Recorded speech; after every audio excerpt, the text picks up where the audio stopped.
Broccoli soup தாங்க செய்ய போகிறோம். ஃபஸ்ட் நான் அதுக்கு வந்துட்டு ஒரு குக்கர் வச்சுக்கிறேன். அதில் வந்து பார்த்தீங்கன்னா, மில்கி மிஸ்ட் பட்டர் பார்த்தீங்கன்னா, அதை ஆட் பண்ணிக்கிறேன். கொஞ்சம் பெரிய சைஸாகவே ஆட் பண்ணிக்கிறேன். ஏன்னா இதில் தான் வெங்காயம், தக்காளிலாம் வதக்க போகிறோம். ஸோ ஆட் பண்ணிவிட்டு இதில் வந்துட்டு சீரகம், பூண்டு, குருமிளகு இந்த 3யும் போட்டு நல்லா வதக்கிக்கிறேன். வதக்கினதுக்கப்புறமா நான் எடுத்து வச்சுருக்க பெரிய சைஸ் வெங்காயம் கட் பண்ணி வச்சுருக்கேன். அதை வந்துட்டு நல்லா போட்டு அதையும் ஆட் பண்ணிக்கலாம். இதில் வந்து உப்பு தேவையான அளவு நீங்கள் போட்டுக்கோங்க. இப்போ அதை நல்லா மிக்ஸ் பண்ணி விட்டதுக்கப்புறம் நான் வந்து குட்டியான ஒரு தக்காளியை எடுத்து அதையும் வந்து நான் அதில் ஆட் பண்ணி நல்லா வதக்கி விட்டுருக்கேன்.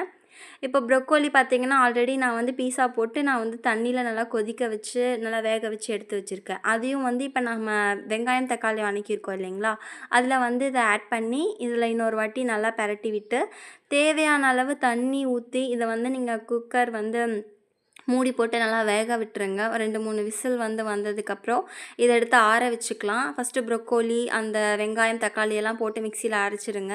அரைச்சிக்கிறதுக்கப்புறம் பார்த்தீங்கன்னா, அதில் இருக்க தண்ணி அதுக்கப்புறமா ஊற்றி அரைங்க. ஸோ உங்களுக்கு நல்லா வந்துட்டு க்ரீமியாக கிடைக்கும். இதுக்கப்புறம் பார்த்தீங்கன்னா, ஒரு ஒரு பேனில் வந்துட்டு நம்ம அரைச்சது எல்லாத்தையும் போட்டுட்டு தண்ணி தேவையான அளவு ஊற்றிக்கோங்க. நல்லா க்ரீமியாக இருக்கும். அவ்வளோதான், ஒரு 10 நிமிஷம் இது கொதிச்சா போதும். இதுக்கப்புறம் இதில் வந்து கொத்தமல்லி தழையும் பெப்பர் வந்து நீங்கள் போட்டு இதை நீங்கள் இறக்கிக்கலாம். ரொம்ப டேஸ்ட்டாக இருக்கும். சின்னவங்கலேருந்து பெரியவங்க வரைக்கும் எல்லாருமே குடிக்கலாம். இது செரிமான மண்டலத்துக்கு ஹெல்ப்ஃபுல்லாக இருக்கும். விட்டமின் சி இதில் நிறையா இருக்குது. இதயத்துக்கு ரொம்ப நல்லது. யாரெல்லாம் வந்துட்டு ப்ரொக்கோலி சூப் வந்து ட்ரை பண்ணியிருக்கீங்கன்னு சொல்லுங்கள். இந்த மாதிரி ட்ரை பண்ணி பாருங்கள். உண்மையாலுமே டேஸ்ட் நல்லாயிருக்கும். நெக்ஸ்ட் ஒரு வீடியோவில் பார்க்கலாம்.